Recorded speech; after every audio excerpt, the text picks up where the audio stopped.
otro expresidente del que tú también, bueno, eres experta en cuanto a las investigaciones que le rodean. Y le pido a don David que nos grabe. Desde ayer, el secretario de Gobernación, Adán Augusto López, insistió en que Felipe Calderón sí está denunciado, disculpe usted, ante la Corte Penal Internacional y que pues la justicia puede tardar, pero que Calderón la va a pagar. Tú lo has dicho una y otra vez, estos crímenes no prescriben y tú eres la que yo te mencionaba desde muy, muy temprano, la que ha planteado esta denuncia ahí en La Haya, ahí en la Corte Penal Internacional, esta denuncia que existe. El espurio de Borolas salió a negarlo todo, a hacerse el chistosito, a decirle a Dan Augusto López que se siente, ¿no? Como, ya sabes, ¿no? Esta broma de lo más hipócrita, cínica, ¿no? Desvergonzada, nefaria, como es él. Y y dice que pues no hay investigaciones en su contra, pero de que hay una causa, hay una causa. Estoy en lo correcto. Tú nos has planteado aquí que sí, en efecto está denunciado ahí ante la Corte Penal Internacional, ¿no es correcto? Así es, Toño, totalmente. El 25 de noviembre de 2011, es decir, este noviembre que estamos empezando el día de hoy, se presentó esta denuncia penal internacional. Fue por más de 25,000 ciudadanos. Quien la presenta es el abogado Netzaí Sandoval Ballesteros, que actualmente está pues como representante de este organismo tan importante que tiene que ver el Instituto de Defensoría Pública Federal, el Instituto Federal de Defensoría Pública, perdón, pues justamente él encabezó esta pues presentación. Más de 25,000 personas, ya te digo, firmamos aquella demanda en la Corte Penal Internacional y ahí se mencionan pues varios temas muy graves de los cuales pues hay que hablar de por qué Felipe Calderón le urge decir que esto es falso, que no, que la Corte Penal Internacional no tiene nada en su contra, pues básicamente es porque esta Corte Penal Internacional, y eso es muy importante, Toño, y también para tu audiencia, juzga personas, no estados. El Estado mexicano no va a ser juzgado en este momento, va a ser Felipe Calderón en dado caso que esto se convierta ya en un expediente abierto dentro de la Corte Penal Internacional. Y hay que recordar que desde aquel 25 de noviembre de 2011, cuando se presenta esta denuncia penal, el propio gobierno de entonces Felipe Calderón decía que pues esto se iba a desechar muy rápido. Indicaba que prácticamente de forma inmediata la Corte Penal iba a desechar este asunto y no fue así. No fue así, en 2012 se convirtió incluso en una prioridad para el entonces mando supremo de las Fuerzas Armadas, que era precisamente Felipe Calderón, y directamente lo atendían tanto la Secretaría de Relaciones Exteriores como en la propia Consejería Jurídica de la Presidencia, allá en La Haya, luego de que la Fiscalía de esta Corte Penal Internacional, que es algo que dice el secretario Adán Augusto López Hernández el día de ayer, que fue presentada ante una fiscalía de esta Corte Penal Internacional, le había entregado entonces en 2012 un documento muy importante, un resumen ejecutivo de esta denuncia a la presidencia de la República, que es lo que preocupó en aquel momento a Felipe Calderón, en la cual en ese resumen que le entregó la Fiscalía a la presidencia mexicana, se documentaban algunos crímenes que podrían constituir delitos internacionales. ¿Y de qué se hablaba en aquella denuncia? Porque esto es muy importante.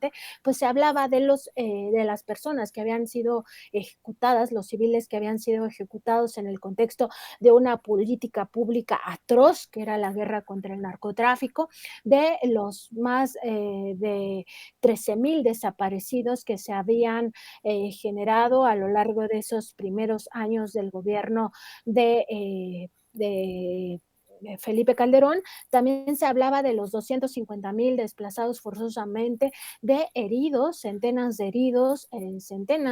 de torturados también en cuarteles militares, de los falsos positivos e incluso de todo lo que había generado el crimen organizado. Se hablaba del uso de armas de uso exclusivo, o más bien de las Fuerzas Armadas, pero también de armas que habían sido vetadas por el derecho penal internacional, y también del reclutamiento de niños en labores de sicariato. Esto es muy importante porque lo que menciona ayer el secretario Adán Augusto es que las armas se las facilitó directamente al cártel de Sinaloa el gobierno de México, sin chips de rastreo, sin geolocalización en el caso de las 2.500 armas del operativo Rápido y Furioso. Pero ya está muy documentado también esta simbiosis que existió en aquel sexenio entre el cártel de Sinaloa y el gobierno de Felipe Calderón. Por eso está siendo juzgado en Estados Unidos su secretario de Seguridad Pública, Genaro García Luna, y todo esto pues claramente tiene nervioso a Felipe Calderón, y por eso rápidamente sale a redes sociales desde la semana pasada a decir que no existe esta investigación internacional, cuando claro que existe.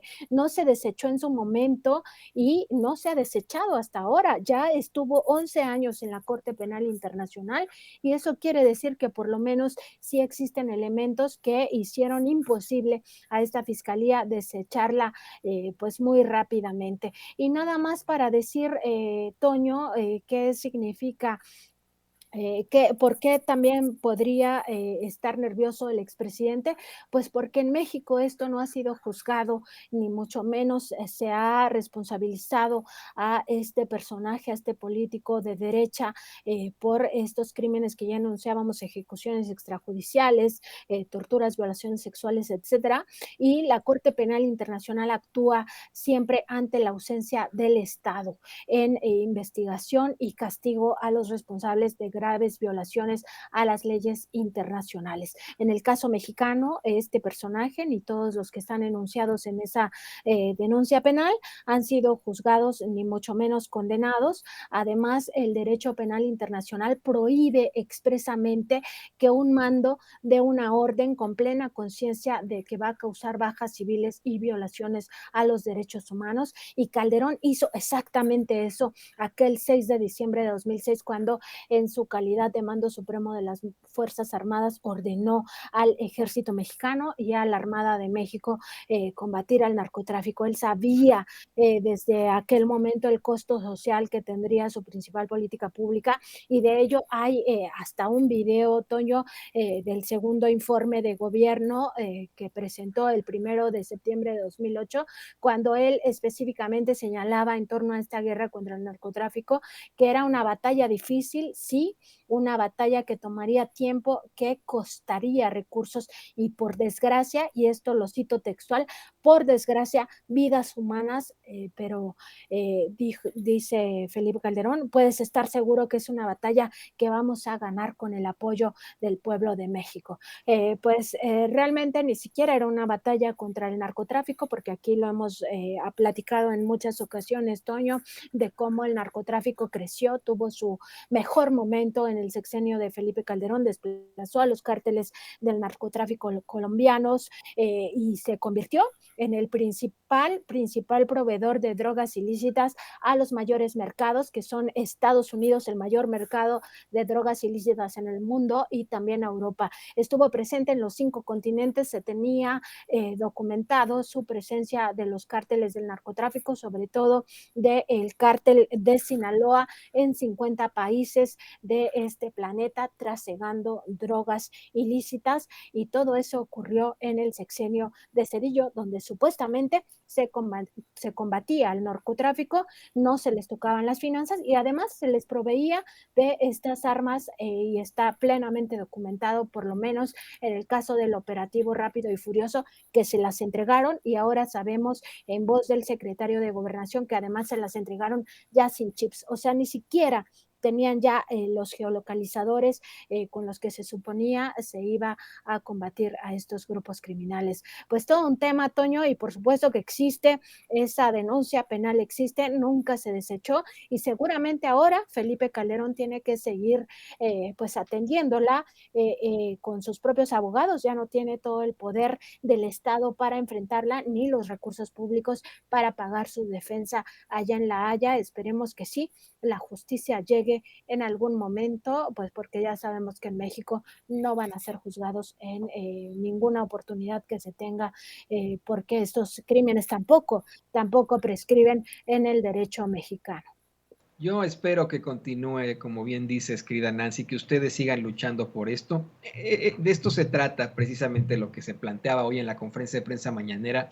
El periodismo no solamente es de denuncia, de cuestionamiento, es de actuar, es de cambiar, es de transformación en definitiva, es de llevar este tipo de casos hasta las últimas consecuencias, como bien lo haces tú, como lo hacen los compañeros ahí, en definitiva en contralínea, es una realidad lo que han venido haciendo ustedes y por eso es que te pido que por favor nos compartas tus redes sociales para que la gente se ponga en contacto con ustedes, para que los lea ahí en contralínea y que pueda seguir buscando este verdadero periodismo libre e independiente. Gracias, Toño. Pues estamos en www.contralinea.com.mx. Ahí están todas estas investigaciones abiertas para el público.